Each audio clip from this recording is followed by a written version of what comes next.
फरमाते हैं कि मैं ना मजदूर लेने गया, बगदाद के चौक में मजदूर बैठे होते थे। तो मेरी उन मजदूरों में से ना एक नौजवान बच्चे पे नजर पड़ी। बड़ा कमजोर सा वजूद था, लेकिन चेहरे पर इबादत का निशान था। माथा बताता था कि नमाज का बड़ा ख्याल रखता है। मैं उसके करीब गया। चेहरे भी बड़ा कुछ बताते हैं ना, चेहरों में भी बड़ी रानाई होती है। फरमाते हैं मैं करीब गया, मैंने उसको कहा बेटे मजदूरी करोगे? तो कहने लगा मजदूरों में बैठा हूं तो जरूर मजदूरी के लिए ही तो बैठा हूं। तो मैंने कहा कि चलो फिर। कहने लगा नहीं, मेरी कुछ शर्तें। मैंने कहा बताओ? कहने लगा पहली शर्त यह है कि लोग 4 दिनार दिहाड़ी लेते हैं, मैं 3 दिनार लूंगा। मैंने कहा यार बे तो बड़ी बेहतरीन है, बाकी भी इस तरह की रख ले। उसने कहा हुजूर दूसरी शर्त यह है कि मैं आपकी मुकम्मल बात मानूंगा, लेकिन जब अजान हो जाएगी फिर आपकी नहीं सुनूंगा। तीसरी बात उसने ये की कि हुजूर मैं आपके घर में काम करूंगा पर आपके किसी सवाल का जवाब नहीं दूंगा। कहते मैंने कहा यार तू बड़ा अजीब है, शर्तें तो मालिकों की होती हैं। कहने लगा जी बहरहाल मैं शर्तें लगा के जाता हूं। फरमाते मैं उसे घर ले आया, काम मैंने उसको बताया। तो जो काम मजदूर सारे दिन में करता है ना, उसने 2 घंटे में कर दिया। हमारे मजदूर सिगरेट पीने में भी तो आधा घंटा लगाते हैं, वो चाय पीने जाएं तो पौना घंटा। वहां उनको भी तो दयानतदारी करनी चाहिए कि नहीं करनी चाहिए? मुआहदा किया है ना जी, तो पूरा उतरना चाहिए ना। कहते 2 घंटे में। अब काम जब बंदा शुरू कराता है तो काम और निकल आता है। कहते काम मैंने उसको और बता दिया, वो करने लगा। उसने मिट्टी निकाल के रखी थी बाहर रास्ते में, तो अजान हो गई जोर की।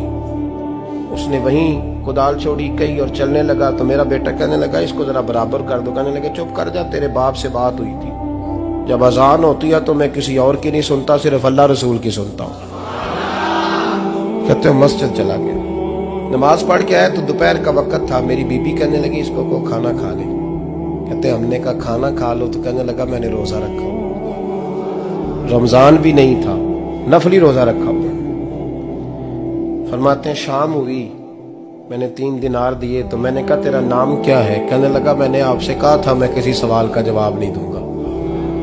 तो वो चला गया। अगले दिन मैं फिर लेने गया उसे, काम कुछ और निकल आए। तो लोगों ने बताया वो सिर्फ हफ्ते वाले दिन आता है।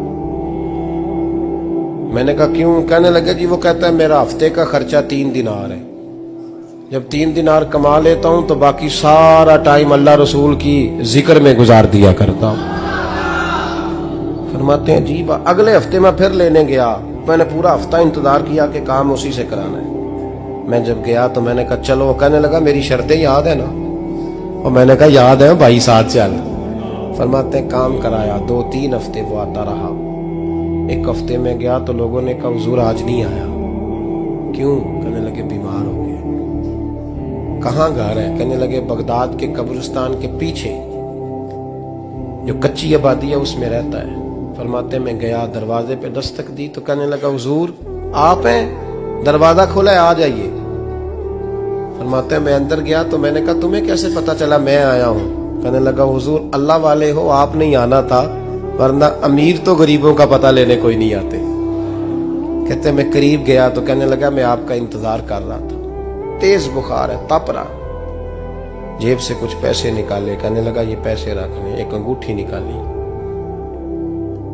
कहने लगा हुजूर आज रात को मेरा इंतकाल हो जाएगा, इन पैसों का कफन खरीद के सुबह जनाजा पढ़ के मुझे दफन कर देना, और जब दफन करो तो ये अंगूठी लेके असर के बाद हारून रशीद के पास जाना। आप उसे कहना मैंने मिलना है, पर वो आपको टाइम नहीं देगा। आप उसको आवाज दीजिएगा कि तेरी एक अमानत है मेरे पास। फिर वो आपसे मिलेगा तो अंगूठी दे दें, फिर आप मेरी तरफ से फारिग हैं। हजरत फरमाने लगे तेरा नाम?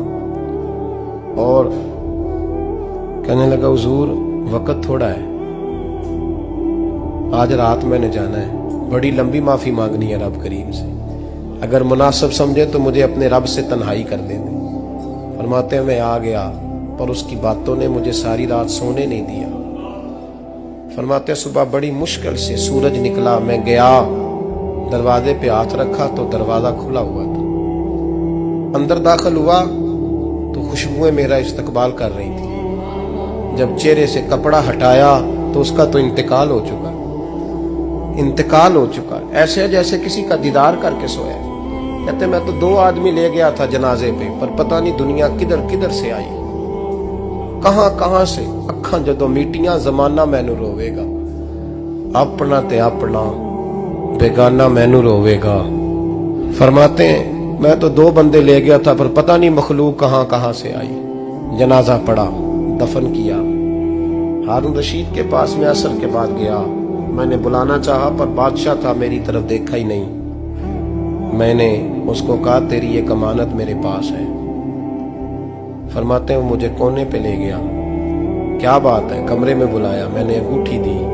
हारून रशीद तो चीखे मारने लगा, कहने लगा अंगूठी वाला कहाँ है? मैंने कहा वो तो इंतकाल कर गया। कहने लगा मुझे कब्र पे ले चल। कहते मैं कब्र पे लाया तो वो लेट गया, तड़प के रोने लगा। मैंने कहा मेरा कलेजा फट जाएगा, ना उसने कुछ बताया ना तूने बताया, ये कौन था? तो हारून रशीद कहने लगा ये मेरा बेटा था। मैंने कहा तेरा बेटा और मजदूर? कहने लगा हुजूर ये हजरत दाऊद ताई के पास बैठा करता था, उनका मुरीद था। मुझे रोज कहता था अब्बा तूने बड़ी दुनिया इकट्ठी कर ली है, मरते वक्त तुझसे टांगे समेटी नहीं जाएंगी, इतना हिसाब नहीं तू दे सकेगा। मैं इसको समझा देता, इसकी अम्मा समझा देती। ये रोज हमें कहता छोड़ दो, आ जाओ अल्लाह रसूल की बारगाह में झुक जाएं।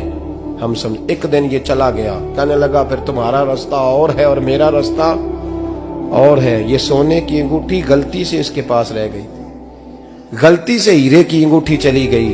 कहने लगा देखो मेरे बेटे ने आज वो भी वापस कर दी है। फिर तड़प के कहने लगा हारून रशीद था तो ये मेरा बेटा, पर मेरा मुर्शद निकला, मेरा पीर निकला। भाई जिंदगी तो बड़ी थोड़ी है ना। बाबा साहब ने कहा था उठ फरीदा सुत्या, और दाढ़ी आ गया पूर, अग्गा नेड़े आ गया, पिछा रह गया दूर। उठ फरीदा सुत्या, खलकत वेखन जा, मते कोई मिल जाई बख्शिया ते तू ही बख्शिया जा।